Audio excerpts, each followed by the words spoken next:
Welcome to The Explainer. Today, we're going to break down a whole new approach to a really old and painful problem. What happens in those first chaotic, critical hours and days right after a disaster strikes? So let's kick things off with a story that feels way too real for a lot of people. I want you to picture this. A storm hits, your home is damaged, and you do exactly what you're supposed to. You call that 24/7 emergency line. The one you pay for every single month for this exact moment. And what do you get?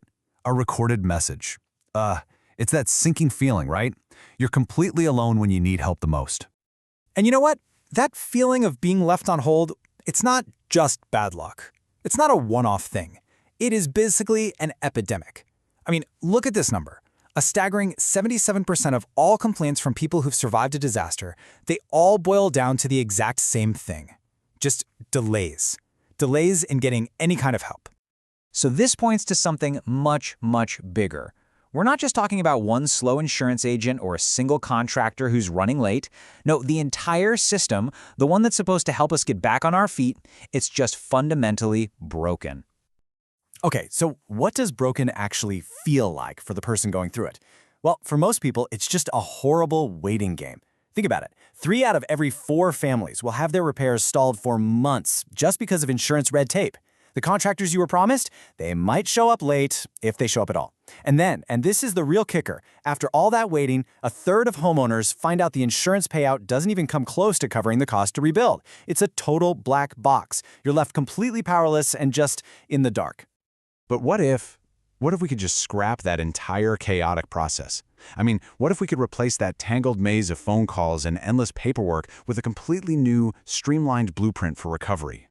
And this right here, this lays out the shift perfectly.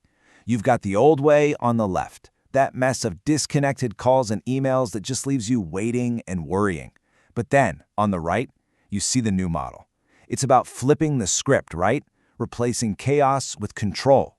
We're talking about one single platform where you can track everything live, where you know your claim is going to get filed right the first time. And this is the big one. You get a real, live professional at your door in just 2 hours. So the whole thing is built around this one core idea, what they're calling an end-to-end recovery network. And a great way to think about it is like it's the digital nervous system for disaster response. It's this one single transparent hub where everyone, the homeowner, the vetted contractors, the insurance company, they're all connected, they're all looking at the same live info, and they're all pushing for the exact same thing, getting that home fixed, fast. Okay, that all sounds great, right? But how does it actually work? On the ground, in the real world. Let's dive into the tech, the engine room, and see how this goes from just a cool concept to a real functioning solution. So if you're the person in the middle of this crisis, the whole process is designed to be ridiculously simple and, most importantly, super fast. Here's how it goes. Step 1. You hop on the app or the website and submit an emergency request. Boom. Step 2. Instantly, the platform's algorithm finds and pings the best, closest local contractor. Step 3. That vetted pro is at your door in 2 hours, ready to get to work. And Step 4, my favorite part, you can track every single thing they're doing live on your phone. No more guessing, no more wondering what the heck is going on. Now, behind that simple 4-step journey, there are really 3 powerful pieces of tech making it all happen. First, you've got this intelligent lead generation. It basically uses AI to find homeowners online the second they start searching for help. Next is the Smart Coordination CRM.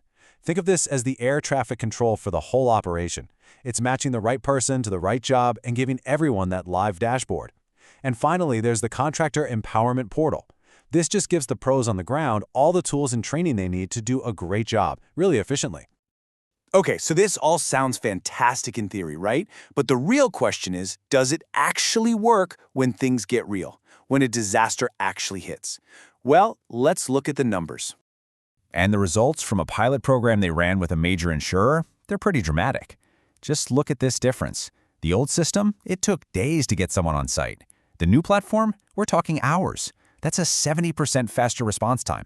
And for a family in the middle of a crisis, that difference is, well, it's everything. And it's not just about speed. It's about accuracy, too. I mean, think about how frustrating it is when an insurance claim gets denied because of some missing piece of paper or a tiny technicality. Well, with this platform, every single insurance claim they've processed has been approved, on the first try. That's a 100% clean claims record. That's unheard of. And look, this isn't just some internal metric they're patting themselves on the back for. The insurance companies, their partners, they're the ones seeing the value. One of their major partners literally called it a game changer for customer satisfaction. And let's be real, in an industry that's kind of known for mistrust, that is exactly what these companies need. Okay, but what about the folks doing the actual work? The contractors on the ground? Well, get this. A top contractor, a guy with 20 years of experience, said the platform gives them the best quality leads they've ever gotten. And then he added, finally, someone who gets it. So that tells you the model isn't just working for the homeowners and the insurance companies. It's working for the pros doing the hard work too. So why does this matter so much right now, at this very moment? Let's zoom out for a second and look at the bigger picture. The bottom line is, the need for this is growing, and it's growing fast. I mean, just since 2021, Australia has seen a 22% jump in extreme weather events. That's fueling a disaster restoration market that's already over $900 million today, and it's projected to hit almost $1.5 billion within a decade. So yeah, this problem is only getting bigger. And here's the crazy part. In this massive, growing market, pretty much all the competition is stuck in the dark ages. The old system is just this fragmented mess of call centers and random contractors, all trying to coordinate with phone calls and emails.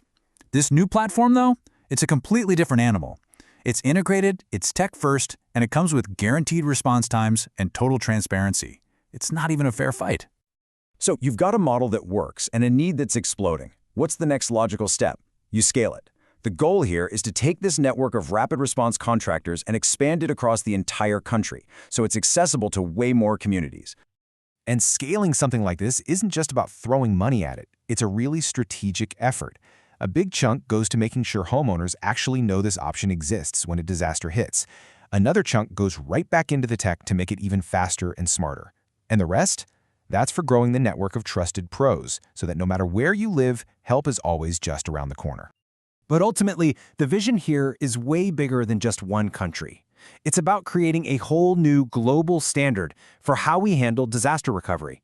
It's about building a future where someone like Sarah, from that story at the beginning, gets immediate, real help, not a recorded message. It's about creating a world where that feeling of waiting and wondering after a disaster just becomes a thing of the past. And so that really leaves us with one final, critical question to think about. In a world where these kinds of disasters are, let's face it, becoming the new normal, what's the true cost of our current system? What's the cost financially, mentally, emotionally, of just leaving people to wait?